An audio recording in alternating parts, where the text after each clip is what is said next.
Hi guys, welcome back on my YouTube channel Agriculture Future.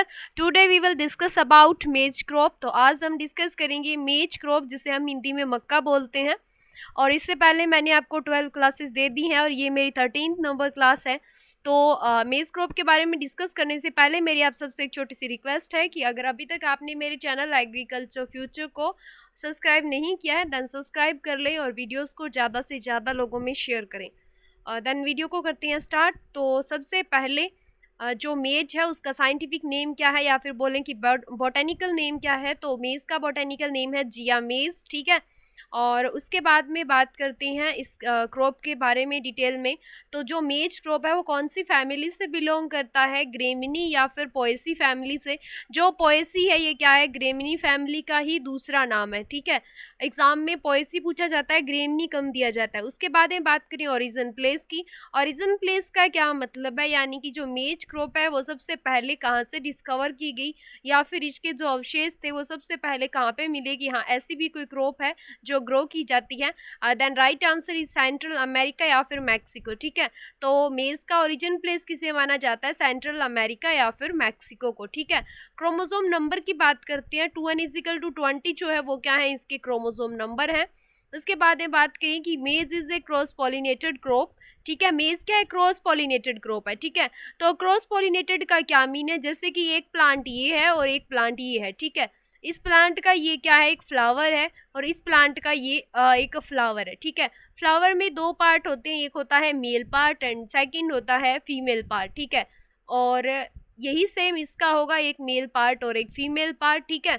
तो ये मान लो बीच वाला जो है ये क्या है, फीमेल पार्ट है और इसका भी ये फीमेल पार्ट है। ये साइड वाले जो दो मैंने बनाए हैं ये क्या है, मेल पार्ट, ठीक है। मेल पार्ट में क्या बनते हैं, पोलन्स बनते हैं और फीमेल पार्ट के स्टिग्मा के ऊपर आके गिरते हैं, ठीक है। और ये जो प्रोसीजर होता है इसे बोलते हैं पॉलिनेशन।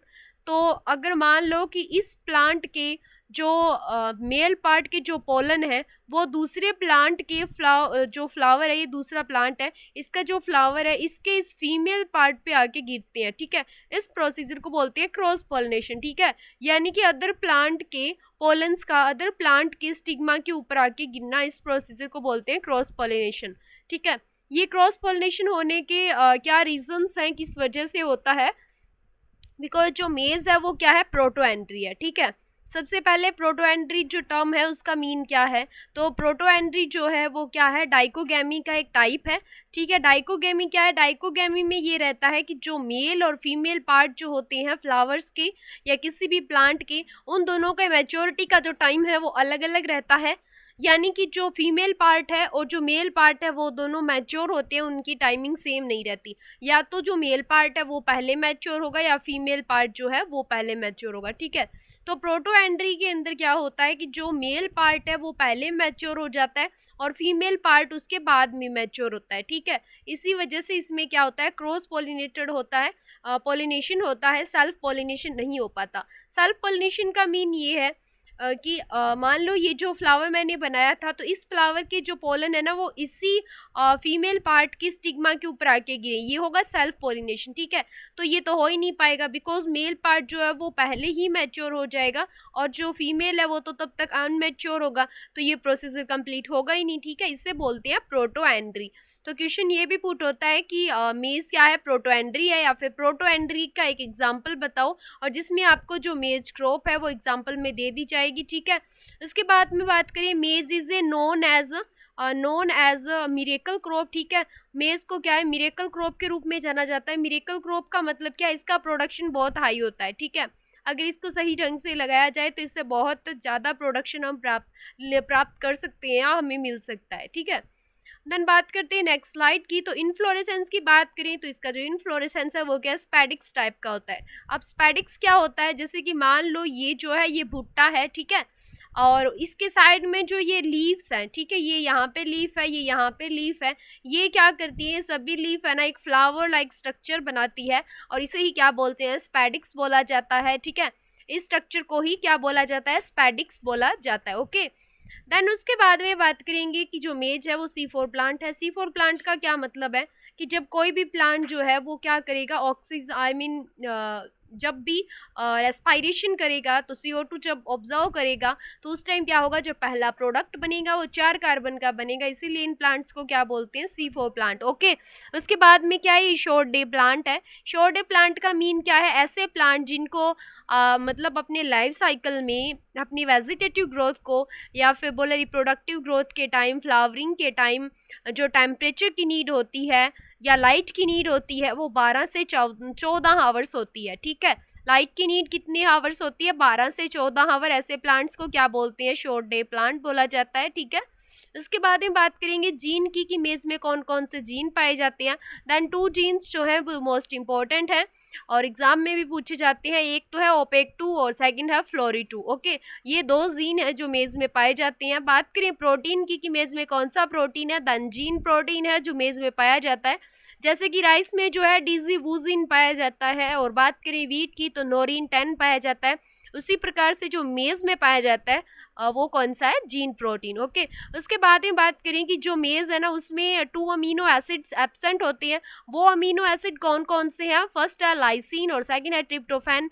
ये भी एग्जांपल के तौर पे आपसे पूछा जा सकता है कि कौन से अमीनो एसिड है जो कि मेज में नहीं पाए जाते या फिर जिनकी डेफिशिएंसी रहती है मेज के अंदर। Then right answer is lysine and tryptophan.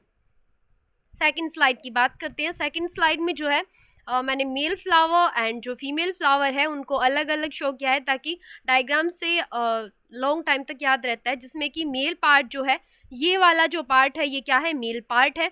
And ये जो हेयर लाइक स्ट्रक्चर्स हैं ये क्या है, ये जो फीमेल पार्ट है। ठीक है, तो मेल पार्ट को क्या बोलते हैं, टेसल बोला जाता है। मेज का जो मेल पार्ट है उसे बोलते हैं टेसल, और टेसल के बनने की प्रोसेस को ही क्या बोलते हैं, टेसलिंग। ओके, और फीमेल पार्ट को क्या बोला जाता है, सिल्क, एंड सिल्क के बनने की प्रोसेस को ही क्या बोलते हैं, सिल्किंग। ठीक है, ये एग्जाम्पल ये है ना इम्पोर्टेंट है बिकॉज इसमें पूछा जाता है कि जो मेज का फीमेल पार्ट है उसे क्या बोलते हैं। Then right answer is silk, and male part को क्या बोलते हैं, टैसल्स, और इनके बनने की प्रोसीजर। देन अगर टैसल्स बनेंगे उसका मीन है टैसलिंग, एंड से जो सिल्क है जो फीमेल पार्ट बनेगा उसका मीन है सिल्किंग। ओके, ये दोनों डायग्राम मैंने आपको दिखा दिए हैं। ये जो व्हाइट कलर की जो हेयर लाइक स्ट्रक्चर्स दिखाई दे रही है ये क्या है, सिल्क है, एंड ये जो स्ट्रक्चर है ये क्या है, मेल है। ठीक है, उसके बाद में कंटेंट की बात करेंगे कि मेज के अंदर क्या क्या पाया जाता है, प्रोटीन या फैट, कार्बोहाइड्रेट, और बात करें कि ऑयल की तो उनकी परसेंटेज क्या रहती है मेज के अंदर। देन फर्स्ट जो है प्रोटीन की बात करें तो 10% प्रोटीन पाया जाता है मेज क्रॉप के अंदर, मक्का के अंदर। फैट की बात करें तो 4% जो है वो फैट पाई जाती है। कार्बोहाइड्रेट 70% पाई जाती है, और ऑयल जो है वो 4% पाया जाता है। टेस्ट वेट की बात करें तो 200 से 250 ग्राम पर 1000 सीड। अब टेस्ट वेट का क्या मतलब है, एक होता है सीड इंडेक्स एंड सेकंड है टेस्ट वेट। ठीक है, सीड इंडेक्स का क्या मतलब होता है, 100 सीड होते हैं। ठीक है, हमने कोई भी क्रॉप के 100 सीड ले लिए, ठीक है, और उनका हम वेट देखेंगे, वेट को काउंट किया जाता है कि इसका वेट कितना है, वो तो हो गया सीड इंडेक्स। ओके, और टेस्ट वेट का क्या मतलब है, टेस्ट वेट का मतलब है 1000 सीड। ठीक है, 1000 बीजों को लिया जाता है और उसके बाद में क्या है, उनका वेट देखा जाता है, और ये लगभग जो बड़े सीड होते हैं ना उनमें अप्लाई किया जाता है। तो मेज है उसके सीड कितने बड़े होते हैं, बहुत ज़्यादा बड़े होते हैं। ठीक है, उसमें क्या अप्लाई किया जाता है, टेस्ट वेट। लेकिन ये कोई पक्का नहीं है कि हाँ इसमें ही किया जाता है, कोई भी क्रॉप में कर सकती हैं, छोटे सीड वाली हो तो भी कोई बात नहीं। तो इसमें जो 1000 सीड का वजन काउंट किया जाता है, तो मक्का के अगर हम 1000 बीज लेंगे तो उनका जो वजन रहेगा वो रहेगा 200 से 250 ग्राम। ठीक है, उसके बाद में बात करें कि एक नॉन टिलरिंग प्लांट है। नॉन टिलरिंग का मीन्स है जिनमें टीलर्स नहीं बनते, जिनमें टीलर का निर्माण नहीं होता, उन्हें नॉन टिलरिंग बोला जाता है। तो ये एक नॉन टिलरिंग प्लांट है, और मेज अकेला ही नॉन टिलरिंग नहीं है, इसके और भी एग्जाम्पल है। फॉर एग्जाम्पल बाजरा जो है वो भी नॉन टिलरिंग है, एंड ज्वार भी नॉन टिलरिंग है, और ये थर्ड मेज जो हम पढ़ी रहे हैं तो ये भी क्या है, नॉन टिलरिंग। बात करें in maize yellow colour due to presence of, ठीक है, मेज के जो दाने होते हैं उसको देखा होगा आपने, कौन से कलर के होते हैं, गोल्डन येलो कलर के होते हैं। तो ये बोल रहा है कि जो गोल्डन येलो कलर होता है ना वो किसके कारण होता है, तो जो क्रिप्टोजैंथीन एक जो क्रिप्टोजैंथीन पिगमेंट होता है ना, उसके कारण क्या होता है, इसका जो कलर है वो येलो कलर होता है, गोल्डन येलो कलर होता है। ये एग्जाम में पूछा जाता है कि किसकी कमी के कारण होता है, जिस चिल्ली का पूछा जाता है, ठीक है। तीखापन किसकी कमी के कारण होता है, सॉरी किसकी प्रेजेंस के कारण होता है, और रेड कलर किसकी प्रेजेंस के कारण होता है। उसी प्रकार ये भी पूछा जाता है कि जो मेज का येलो कलर है ना, मेज के सीड्स का, वो किसके कारण होता है, तो किसके कारण होता है, क्रिप्टोजैंथीन के कारण। ओके, वाटर रिक्वायरमेंट की बात करें, यानी कि हमने मेज को फील्ड के अंदर ग्रो कर दिया, ठीक है, और एंडिंग तक, हार्वेस्टिंग तक, इस बीच में जो मेज पानी लेगा, ठीक है, जिसे वाटर की रिक्वायरमेंट होगी, वो क्या रहेगी इस पूरे लाइफ साइकिल में, देन 500 to 800 mm, ठीक है। बात करें कि मेज के क्लासिफिकेशन की, तो मेज का क्लासिफिकेशन है वो 6 पार्ट में डिवाइड है, जो मैंने यहाँ पे लिख दिया है। फर्स्ट है डेंटकॉर्न, जिसे जिया मेज, साइंटिफिक नेम तो जिया मेज है, सबके स्पेसिस अलग अलग हैं। तो इंडियन टाटा जो है वो क्या है, डेंटकॉर्न है। बात करें फ्लिंट कॉर्न की, जिया मेज इंजुराटा है। और स्वीट कॉर्न जो है वो जिया मेज सेकिराटा है। और फ्लोर कॉर्न है जो जिया मेज एमेलेशिया है। पॉपकॉर्न जिया मेज एवर्टा है। और वैक्सीकॉर्न जिया मेज सर्टेनिया है, ठीक है। ये भी पूछे जाते हैं, इनका नाम दे दिया जाता है डायरेक्ट, और उसके बाद में इनको विद स्पेसिस इनका नाम पूछा जाता है, ठीक है, या फिर इनकी स्पेसिस को दे दिया जाता है और फिर उसका नाम पूछा जाता है कि ये कौन से टाइप का कॉर्न है। जैसे कि ये दे दिया जिया मेज एवर्टा जो है वो क्या है, फ्लोर कॉर्न है, या वैक्सीकॉर्न है, या स्वीट कॉर्न है, या फिर पॉपकॉर्न है, then right answer is popcorn. Okay, तो इस टाइप से इसको पढ़ना है। फिर बात करें नेक्स्ट, इसके बारे में इसमें कुछ नहीं है, इसमें मैंने ये लिखा है कि इनका यूज़ कहाँ पे है, ठीक है, मेनली किस चीज़ के लिए इनका यूज़ किया जाता है और कौन से एरिया के अंदर इन्हें कल्टीवेटेड किया जाता है, ठीक है। और उसके बाद में बात करेंगे टेम्परेचर की, कि कितना टेम्परेचर रिक्वायर है। तो मिनिमम 7 से 11 डिग्री सेल्सियस जो टेम्परेचर है वो चाहिए होता है। मतलब मिनिमम का मीन क्या है कि इससे कम नहीं हो सकता। अगर इससे कम बाई चांस टेम्परेचर होगा तो जो मेज की क्रॉप है उससे हमें कोई भी प्रोडक्शन नहीं मिलने वाला, ठीक है, इसीलिए इसे बोलते हैं मिनिमम, ठीक है। ये मिनिमम रिक्वायरमेंट है, इससे ज़्यादा कम नहीं हो सकता टेम्परेचर मेज की क्रॉप जब फील्ड में होगी उस टाइम। और बात करें ऑप्टिमम टेम्परेचर की, जिसे हम एवरेज भी बोलते हैं, तो ऑप्टिमम टेम्परेचर क्या है, 34 डिग्री सेल्सियस। और सुटेबल टेम्परेचर जो रहेगा मेज की ग्रोथ के लिए वो 32 डिग्री सेल्सियस। ये क्वेश्चन पूछा जाता है कि सुटेबल टेम्परेचर क्या रहता है, तो 32 डिग्री सेल्सियस। मैक्सिमम टेम्परेचर क्या रह सकता है, मतलब इससे ज़्यादा अगर हुआ तो फसल जो है वो खराब हो जाएगी या फिर हमें कोई भी अच्छी ईल्ड नहीं मिलने वाली। द राइट आंसर इज 42 से 43 डिग्री सेल्सियस। ओके, तो ये टेम्परेचर जो है ये भी क्या है, इंपॉर्टेंट है। क्लाइमेट की बात करें तो क्लाइमेट में क्या है कि maize require 9 to 30 degree Celsius from planting to emergence and emergence to silking, यानी कि जो सिल्किंग प्रोसेस है उसके लिए अगर 9 से 30 डिग्री सेल्सियस टेम्परेचर रहेगा तो ये अच्छे से ग्रोथ करेगा। सिल्किंग क्या था, जो फीमेल पार्ट होता है मेज का उसके बनने की प्रोसेस को ही क्या बोलते हैं, सिल्किंग बोला जाता है, ठीक है। और जो लीफ नंबर है ना वो भी इंक्रीज होंगे, मतलब कि पत्तियां ज़्यादा आएंगी, लीव्स ज़्यादा बनेंगी अगर टेम्परेचर 9 से 30 डिग्री सेल्सियस के बीच में रहेगा, ठीक है। और उसके बाद में बात करेंगे कि सबसे ज़्यादा जो मक्का की ग्रोथ है वो कौन से टेम्परेचर पर होगी, then right answer is 30 degree Celsius. Soil की बात करें तो सभी जितनी भी क्रॉप्स है सीरियल्स, सभी के लिए फर्टाइल सॉइल की जो रिच ऑर्गेनिक मैटर वाली होती है, जो वेल ड्रेन्ड सॉइल्स होती हैं वो सभी क्या हैं, बेस्ट है, ठीक है। सैंडी सॉइल्स होगी, ये सब बेस्ट है। तो मेज़ की क्रॉप जो है उसमें वाटर खड़ा नहीं रहना चाहिए 4 से 5 हावर्स से ज़्यादा, वरना क्रॉप जो है वो क्या होगी, ख़राब हो जाएगी, ठीक है। बात करें पीएच की, ये इंपॉर्टेंट रोल प्ले करती है, तो पीएच 6.5 से 7.5 पीएच वाली जो सॉइल है उसमें ग्रो कर सकते हैं मेज को, ठीक है। सीड रेट की बात करें, यानी कि कितना बीज 1 हेक्टेयर में डाला जाता है। मान लो ये हमारे पास एक ज़मीन है, 1 हेक्टेयर है, ठीक है। इस 1 हेक्टेयर में हमें मक्का की बुआई करनी है, तो इसमें 1 हेक्टेयर में मक्का की बुआई करने के लिए हमें बीज तो चाहिए होगा, ठीक है। तो जो बीज हमें चाहिए होगा या फिर जिस बीज को हम फील्ड में डालेंगे 1 हेक्टेयर में, वही क्या है, हमारी सीड रेट है, ओके। ये पर हेक्टेयर है। तो बात करें हाइब्रिड सीड की, अगर हम मक्का का हाइब्रिड सीड ले रहे हैं then 25 kg per hectare seed. And composite seed की बात करें तो 15 से 20 kg पर हेक्टेयर। और बात करें फोडर पर्पस की तो 40 से 50 kg पर हेक्टेयर, ठीक है। फोडर पर्पस का क्या मीन है, यानी कि हरे चारे के लिए, पशुओं के लिए अगर हम हरे चारे के लिए फसल को ग्रो कर रही हैं दैन 40 से 50 kg। अब क्वेश्चन ये रहेगा कि हाइब्रिड सीड जो है उसमें 25 kg रहेगा और कंपोजिट में 15 से 20 kg, और इसमें इतना ज़्यादा क्यों रहेगा? बिकॉज जब हम हरे चारे के लिए यूज़ में करते हैं, कोई भी क्रॉप को जब हम हरे चारे के लिए यूज़ में लेते हैं तो उसमें हमें स्पेसिंग वगैरह की कोई खास रिक्वायरमेंट नहीं होती, बिकॉज हम हरे चारे के लिए ही ग्रो कर रही हैं। हमारा मेन पर्पस क्या है? हरा चारा। इसका मतलब क्या है कि हमें ज़्यादा से ज़्यादा संख्या में जो ग्रीन मैटर है वो चाहिए, ठीक है। तो उस कंडीशन में हम क्या करेंगे, प्लांट्स को बहुत ज़्यादा नज़दीक में लगाया जाएगा, ठीक है। इसीलिए सीड रेट की ज़्यादा रिक्वायरमेंट रहती है।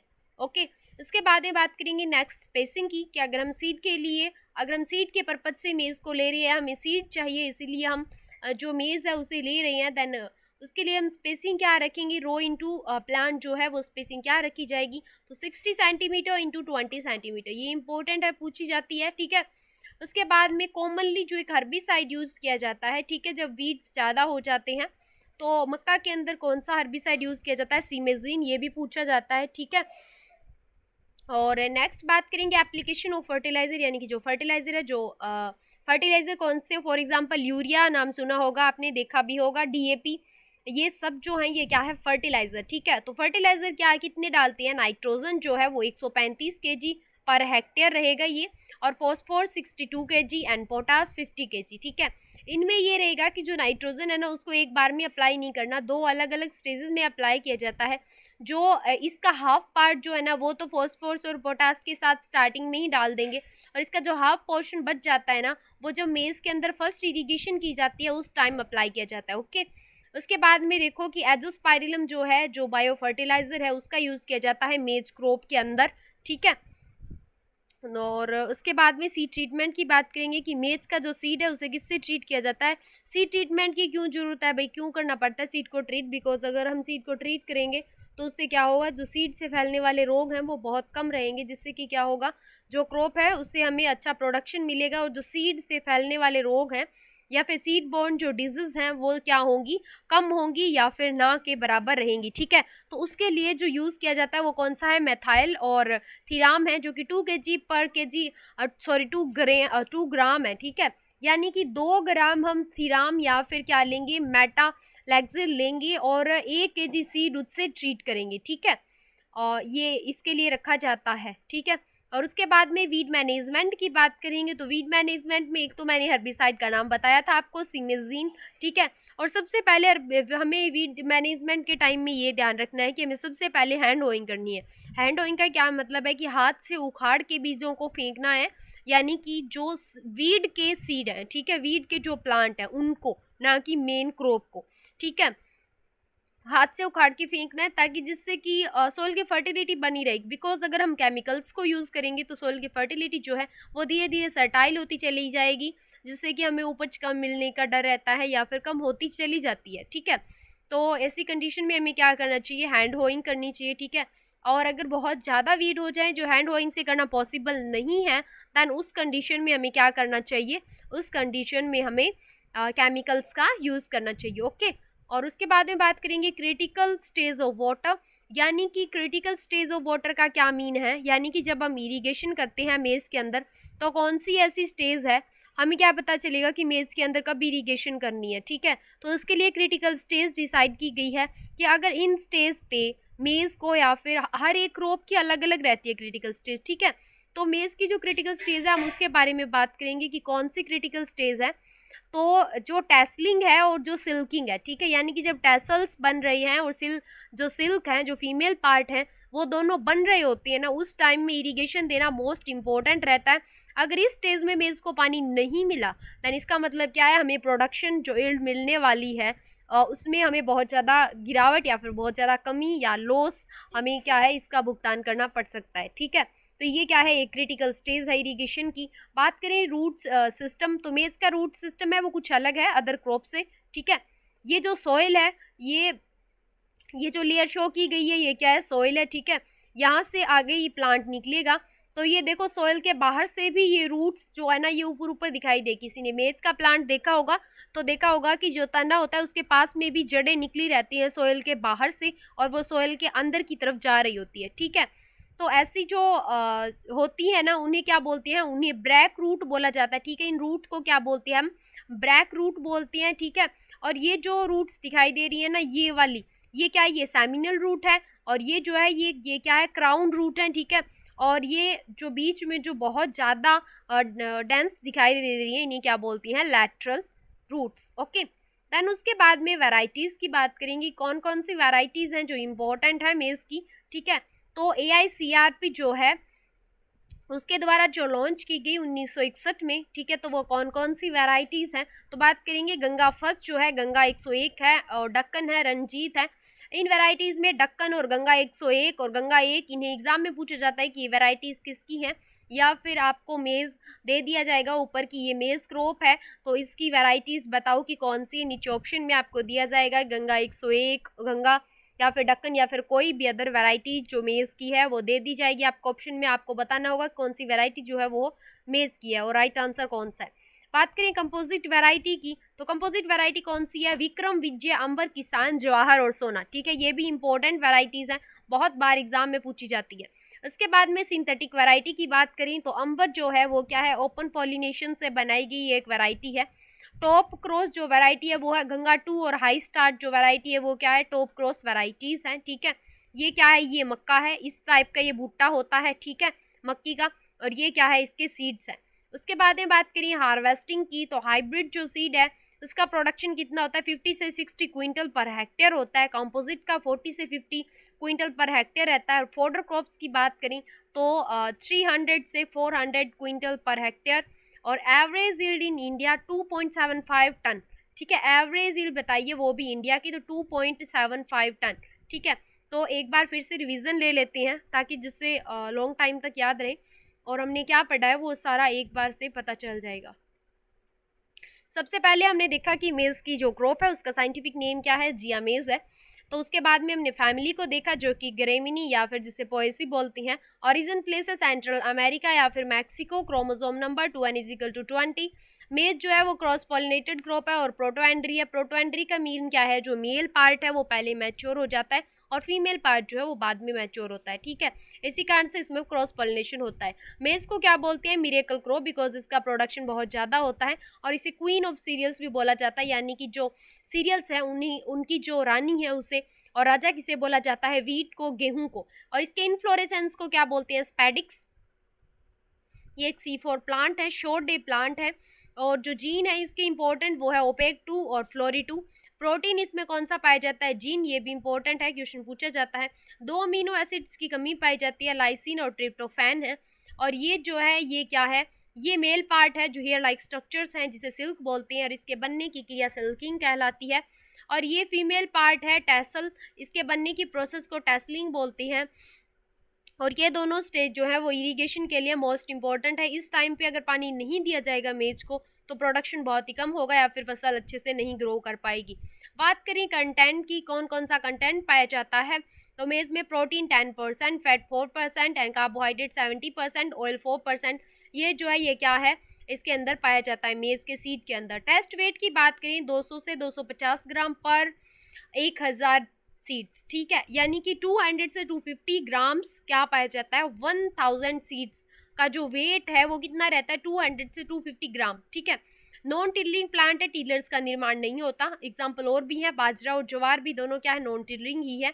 मेज में जो येलो कलर होता है वो किसके कारण होता है, वो क्रिप्टोजैंथीन के कारण होता है। इसे वाटर रिक्वायरमेंट 500 से 800 mm वाटर रिक्वायरमेंट रहती है, इससे भी क्वेश्चन पूछा जाता है। मेज के जो 6 क्लासिफिकेशंस हैं वो कौन से हैं, डेंट कॉर्न है जो जिया मेज इंडेंटाटा है, और फ्लिंट कॉर्न है, स्वीट कॉर्न है, और फ्लोर कॉर्न है, पॉपकॉर्न है, और वैक्सी कॉर्न, ठीक है। ये 6 टाइप्स हैं। क्लासिफिकेशन की बात करें, मैंने आपको डिस्क्राइब करके बता भी दिया है कि जो डेंट कॉर्न है उसका यूज इसलिए किया जाता है और ये कहाँ पे ग्रो की जाती है, मेनली USA में ग्रो की जाती है, ठीक है। उसके बाद में बात करें फ्लिंट कॉर्न की, तो ये इंडिया में ग्रो की जाती है, ठीक है। और बात करें स्वीट कॉर्न की, तो इसे स्वीट कॉर्न, इसका मतलब इसे स्वीट कॉर्न के रूप में जाना जाता है, और जो कैनिंग इंडस्ट्रीज होती है वहाँ पे इसका यूज़ किया जाता है, ठीक है। और फ्लोर कॉर्न जो है वो क्या है, सॉफ्ट जो स्टार्च है उसके लिए यूज़ किया जाता है। फिर पॉपकॉर्न है, फिर वैक्सी कॉर्न है, और फिर पॉट कॉर्न है, ठीक है। टेम्परेचर की बात करें, minimum temperature 7 to 11 degree Celsius, optimum 34 degree Celsius, maximum 42 से 30 43 डिग्री सेल्सियस। सुटेबल टेम्परेचर जो रहता है वो 32 डिग्री सेल्सियस रहता है। क्लाइमेट की बात करें तो क्लाइमेट अगर 9 से 3 डिग्री सेल्सियस रहेगा तो उससे क्या होगा, सिल्किंग प्रोसेस है वो अच्छी रहेगी और नंबर ऑफ जो लीव्स हैं वो भी इंक्रीज होंगे और जो प्लांट है वो भी अच्छे से ग्रोथ करेगा। सॉइल की बात करें तो जो पीएच है 6.5 से 7.5 पीएच है और जो रिच ऑर्गेनिक मैटर वाली फर्टाइल सॉइल है वो बेस्ट है। सीड रेट की बात करें, हाइब्रिड में 25 केजी पर हेक्टेयर, कॉम्पोजिट में 15 से 20 केजी पर हेक्टेयर, फोडर में 40 से 50 केजी पर हेक्टेयर रहेगी। स्पेसिंग की बात करें, row into plant 60 centimetre into 20 centimetre और कॉमनली एक हर्बिसाइड यूज में लेते हैं उसे बोलते हैं simazine. Okay, application of fertiliser में 135 केजी है नाइट्रोजन और phosphorus 62 KG, potash 50 KG. Nitrogen को 2 डोज में दिया जाता है, इसका जो हाफ पार्ट है वो तो फॉस्फोरस और पोटास के साथ में अप्लाई किया जाता है, हाफ पार्ट फर्स्ट इरिगेशन के टाइम दिया जाता है। एक बायो फर्टिलाइजर यूज किया जाता है जिसे एजोस्पाइरिलम बोला जाता है, ठीक है। और अगर हम एजोस्पाइरिलम का यूज कर रहे हैं ना तो जो नाइट्रोजन हम यूज करते हैं ना वो 25% कम यूज करेंगे। बाद में बात करें सीड ट्रीटमेंट की तो थिराम से सीड को ट्रीट किया जाता है ताकि सीड बोर्न डिजीज ना हो। वीड मैनेजमेंट जो है उसमें मैंने आपको बता दिया, सीमेजिन का यूज किया जाता है, ज़्यादा से ज़्यादा हैंड होइंग यूज करेंगे यानी कि हाथों से हो सके तो वीड को उखाड़ के फेंक दें। और क्रिटिकल स्टेज ऑफ वाटर्स के अंदर 2 थी, एक थी टेस्लिंग और एक थी सिल्किंग।